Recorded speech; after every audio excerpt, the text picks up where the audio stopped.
Ladies and gentlemen, what is up and welcome to today's Map 6 Alliance Quest gameplay. And it's been quite some time since we've done any gameplay in Alliance Quest, but today I wanted to show you my almost 5 million run that we had, taking down fully both of the Mephistos with no deaths at all, and also a tremendous amount of very fun and interactive matchups that we've had to deal with.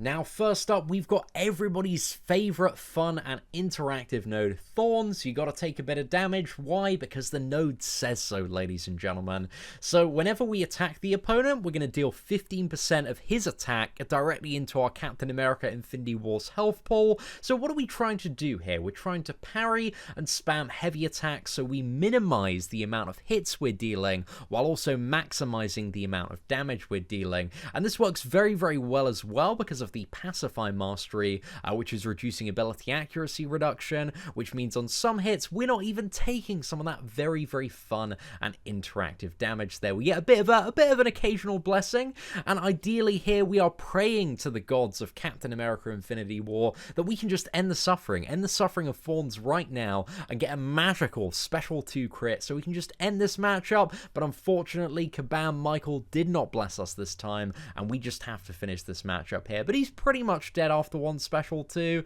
And as you can see, we've only had to pay the tax of about 20% of our total health on one character for one fight. So yeah, what a great time. But Blade regeneration, if you got him, you know, not a bad idea to use him in this one. The reason we are using Captain America Infinity War, Medusa, and Void is just because a lot of my top tier champions as well, like Blade, are on Alliance War defense at the moment. So it is a little bit of a pain in the ass.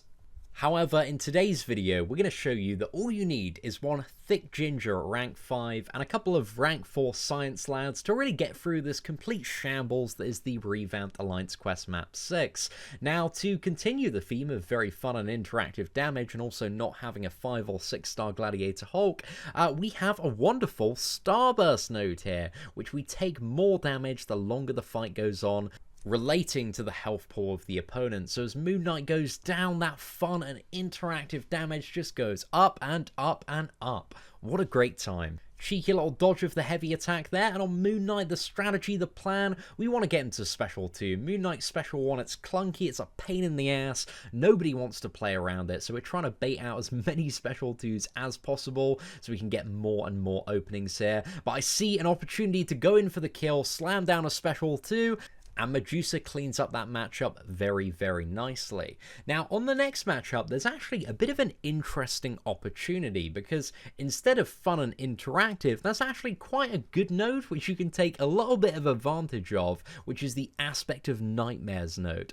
Now, what this node does, in the first 12 seconds, you take 50% of your maximum health as degen damage, and then you're going to heal it up. But if you've got masteries that increase your healing received, then you're actually going to make a net gain on this. So the total amount we heal is actually just over 5% of Medusa's max health, kind of in terms of gains from this node. So it actually turns out to be quite beneficial, because we started this fight at 74%, and now we're on 79%. And then all we need to do is play well and beat up Sabretooth. He doesn't have any enhanced regeneration, so there's nothing to worry about in terms of him having some sort of ridiculous healing multiplier like you might often see in Alliance War, so we are just beating the crap out of this feral savage now.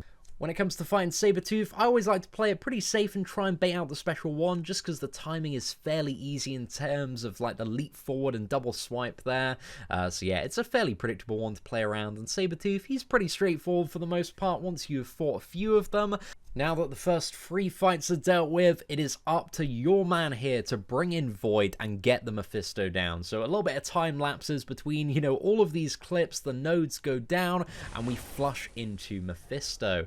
Now, Mephisto has the wonderful aura that he has, the Fires of Hades, which he also has in Act 5. Now, what this aura does is every 30 seconds for 10 seconds, beginning right as the fight begins, it activates kind of a prolonged aura of incineration, which does 2 things. It does incinerate damage to nearby opponents, but also gives him a little bit of power gain as well. So this is very, very annoying if you're playing anybody but Void, or maybe Night Thrasher as well. But from my experience with Night Thrasher so far, Void seems like the substantially better option for killing Mephistos. I think Emma Frost also has a little little bit of Incinerate immunity as well as Iceman, but Void is he's just the go-to guy for these Mephistos, man. They are stacked, they are chunky, there is 3 minutes on the clock. You want to tear them down as quickly as you possibly can. So the aim of the game with Void is to get those 2 Petrify debuffs, which are going to block the power gain, and then he's just fairly straightforward to fight from then on out, really. The power gain's not a factor, the Incinerate's not a factor, it takes away kind of the 2 things that make Mephisto a massive, massive problem, and all you're left with is just kind of dealing with the special attacks and kind of fighting Mephisto generally as he is. So if you're not too intimidated by a massively stacked up version of Mephisto, he becomes pretty easy to take down at this point. I didn't mean to there, but we accidentally boosted up to a special 2, but it's an alright time to use it, you know, once you've got 1 stack of Fear of the Void for a little bit more damage, but ideally, you know, the rotation with Void, generally speaking, is get all those debuffs on them, just keep on applying them, but the very interesting with Void, if you didn't already know about this, Void can do this, Luke Cage can do this, a few other characters I believe can as well, but once you apply statuses that reduce power gain by over 100%, so every Petrify is applying 50%, then it actually starts to reverse the power gain. So you can see his power gain going down here as he has the Aura of Hades and gains additional stacks of Aura Incineration. So yeah, it just becomes so incredibly straightforward to fight at this point. But yeah, even like a 4-star Void can get the job done, but Void is 100% your Mephisto killer for map 6 if you're going in. But do keep in mind as well that the bosses are going to alternate between Void and also Yondu. And we're not too sure what Yondu's special node is going to be yet, so we're going to have to find that one out. But there we go, Mephisto number 1 is down, and guess what? Your boy has just clocked about 1.2 million points, which makes everybody in my BG think I'm really good at the game, when I just had quite an easy matchup, to be fair. So, you know, it wasn't too difficult there. Now, on the next section, I am assigned to lane 1, so I've got the poison path. However, in terms of my time zone as well, this is about the time where I head off to bed for the evening. So I'm kind of debating, you know, whether or not I want to fight Hela as well. I don't know why I was debating this. I should have just, like, gone straight in for it anyway, but, you know, we end up going in for Hela. I don't know, I just kind of took a few minutes to mull that one over. We fight Hela, and Hela is really straightforward. She's just got poison on this one, so it's just your bog standard Hela. Just try and avoid the special 1 the best you can, or dodge the special 2. But, you know, I also feel slightly obligated to give credit where it is due, ladies and gentlemen, because you'll see my health pool at the moment. Look at that. We're not taking, like, some random fun and interactive damage here. Like, our skill actually matters in this fight. I mean, it mattered in the other fights as well. But, you know, we're not taking Thorns damage or Starburst, so, you know, it's a great time. I've got to give massive props to Kabam on this one, because I enjoy these fights, really. Now here I'm trying to bait a special 1, but I decide to go for a parry and then try to kill her while the ability accuracy reduction from the parry is active, and this allows me to bypass her cheat death, so yeah, we didn't have to deal with that. Whoop-de-doo. What a great time, ladies and gentlemen. Hela is down another 100k points in the bank, and there we go. We're off to bed. We wake up in the morning. Always on that grind, ladies and gentlemen. We're going straight for this wonderful Venom Pool here, who again only has the poison node. No fun interactive degeneration. 10 out of 10 on this one, love it. So yeah, who used to be on this one? Kamala Khan used to be on this one, so it's not really much of a difference. The previous Hela has been a Hela for a very long time, so not too much has changed there. And yeah, Venom Pool, Kamala Khan, they are roughly about the same in terms of opponent difficulty there, so yeah, not really too much of a challenge, but just slicing and dicing our way through this Venom Pool. And I really wanted to try and fight, because just after this Venom Pool is a Starkanaut, Spider-Man, and also a Domino, and also a Heimdall, but I don't think I've got the characters for Heimdall, because he's like special 2 unblockable by us right at the beginning, so you need like a champion that can survive the initial hit from it.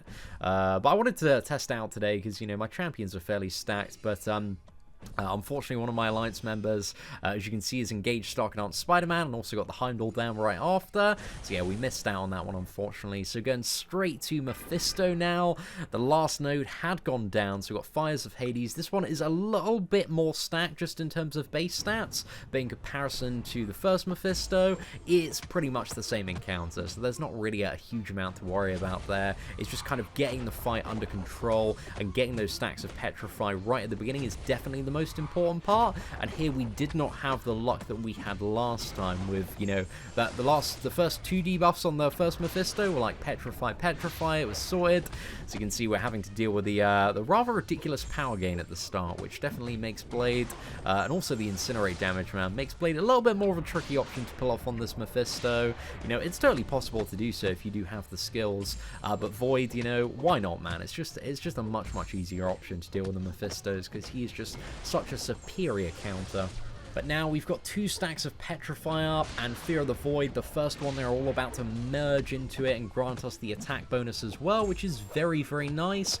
However, I do make a few mistakes on this one, because again, it wasn't long after I'd woken up, and I am not always a perfect player, far from it, most of the time, as you may be aware if you tune into any of the live streams. So we are smacking about this Mephisto now, man. We're getting in there, we're dealing that damage. Look at those dots, man. They are racking up some very good stuff there. We've also got a Petrify on top of Fear of the Void, so we're reversing that power gain as well. We cocked up the special 1 evade there, so on a little bit of rocky territory, Void has been pushed sub 50%, but you know, the smarter players know it's all part of the bigger tactic, because when you're below 50%, you're actually dealing more damage if you have the mastery.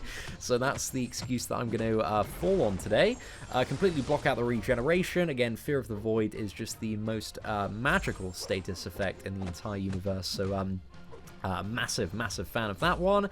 Trying to bait out a special 2 here. I think we end up getting clipped one more time. I don't know when it's going to happen, but I was getting a little bit frustrated, man, that I just couldn't bait out special attacks here. Just wasn't playing into the games. Got 53 seconds on the clock. You know, I'm feeling pretty comfortable at this point, but I think it's like right at the end, like we miss a parry or something. Yeah, just cocked up a little bit there. But you can see, like, those 2 tiny mistakes that we made against that last Mephisto, man, that cost my Void like pretty much all of his health. So I think we did very well just to avoid to get through both of those Mephistos, so I'm pretty happy with the outcome of that. But anyway, ladies and gentlemen, the final section is open. Let's leap into the fray. We are charging straight in, leading by example here. I'm going straight for this Phoenix. This Phoenix used to be a Rhino, and the Gwenpool used to be a Colossus. So I think that, I don't know, there may be arguably like a little bit more straightforward to deal with. Phoenix can be a little bit annoying on Starburst just because she can linger at that lower health margin for a bit of a prolonged period of time, especially if you trigger too many stacks of the Phoenix Force and allow her to get a special 2 or a heavy attack off. But yeah, really straightforward fight. Just got to be careful of that regen and cheap death to make sure you don't get instantly clipped by it. But Gladiator Hulk, definitely for the path that I'm running at the moment, if I had a really stacked version, it would be a bit of a blessing, also quite a, well, a possible substitute for Medusa as well, in the case of this one. And then we got Gwenpool up next on Starburst Degeneration node, and I noticed one of my Alliance members has moved me up, consuming some of his energy. Very nice of him. So let's go into Gwenpool now and have a little bit of nuking. So Gwenpool actually used to be Colossus on this node, and I think this is one of the rare instances where it's probably like a little bit easier than it was before, but it really wasn't much of a problem fight, so you know, doesn't really matter. The Gwenpool just dies a little bit faster than maybe the Colossus did, but again, it's very negligible, so it doesn't matter a huge amount. So a couple of fairly straightforward fights just after that Void boss, just to kind of ease us into the final section before we get to some of the slightly more potentially risky, challenging fights on the path, but nothing like too bad on this path in particular. But the opponent that we have up next, and I really rate this matchup, man. It's such a good one. I love Captain America Infinity War. We've got Aspect of Genesis Gladiator Hulk with 200% boosted attack. So this dude is hitting like a friggin' truck, man. You do not want to get clipped. Look at that, almost 10,000 attack there. So yeah, we're playing it very safe for Captain America. Just trying to parry, throw off a medium, splurge out a heavy attack as well. So that's kind of the strategy that we're going for here, just to get max damage, because again, we don't have to deal with Thorns this time. So we are trying to make the use of every single opportunity we have with the parry to kind of get that damage out there to the max. Throwing off a medium heavy, man. It's a very nice combo. combo. I really, really do enjoy it when playing a little bit of Captain America. And also this way of fighting Hulk Ragnarok allows him to keep his crowd frenzy very, very down low. Because, you know, it's not super, super aggressive. You're not keeping him in the corner. So it becomes fairly manageable and easy to deal with. And then we've got Genesis proc. So I'm trying to avoid that degeneration damage. He's also regenerating a little bit as well from his awakened ability. So we kind of just back off, allow him plenty of time to do that. Dodge back again, get back into the fray. Just going for some hits now, just trying to beat this lad out. We are very, very close to the finish line at this point. Didn't want to go in there just because he had a smash active, so he's going to be unstoppable. And then we go in for a 5 combo, finish with a special 2 in Assassins, and it is plenty. He is done. The fight is over. Good game, ladies and gentlemen. I love Captain America. He is so great. He's so fantastic for Alliance Quest Map 6, man. Just cannot appreciate this character enough for playing around all sorts of stuff in very interesting ways. So, yeah, I love Cap Infinity War, man. I think he's one of the best champions to be released this year. But anyway, we've got some more challenges to take on with Captain America, and I think I cocked this one up a little bit on the very first special one. So we're doing a very similar playstyle to the matchup before, trying to take advantage of every single parry. I'm not trying to flood Cable with an insane amount of power. Now, one mistake we did make there was not clocking the unblockable special 1 on Cable and taking that into account, because with a special 1, the projectiles aren't unblockable, but the initial kind of like throwback that he does at the start is. So you've got to be very, very careful. But there we go. We got him down. Wasn't a huge problem. We did take a few hits there, but you know, it is what it is. Didn't turn out too bad there. Cable got absolutely minced in 16 hits. So Slapped in America, man, just proving such an MVP. But that's not where the fun stops, ladies and gentlemen. We also have True Strike, attack boosted, Stark enhanced Spider-Man as well. And if you've watched some of the Captain America rank up and gameplay videos, one of the lesser known advantages about this character is that his heavy attack is very, very fast in terms of its animation. So it means when you're fighting evade champions, there's not the room for error if you're quick for them to evade out the end of it, just because it's 2 very swift hits if you fire it off. So if you've used like Archangel's Heavy or Hyperion's Heavy before, you might have experienced this when fighting evade characters, but with Captain America, it's literally a case of just parry, heavy, and then you don't need to worry about evade. Like, evade is completely off the table. Just beat down the evade champions if you can stun them, and it's the best possible time. So yeah, Captain America Infinity War, absolute mad love to this absolute mad lad, because he is putting in some crazy work. I'm also a little bit gutted because on the node that we just passed, unfortunately somebody beat me to an Iron Man Infinity War that I was going to take down as well, so we kind of missed out on that one. And also we got to Kingpin a little bit late. Some of my Alliance members had already used up their champion, so we kind of just got to finish him off at this point.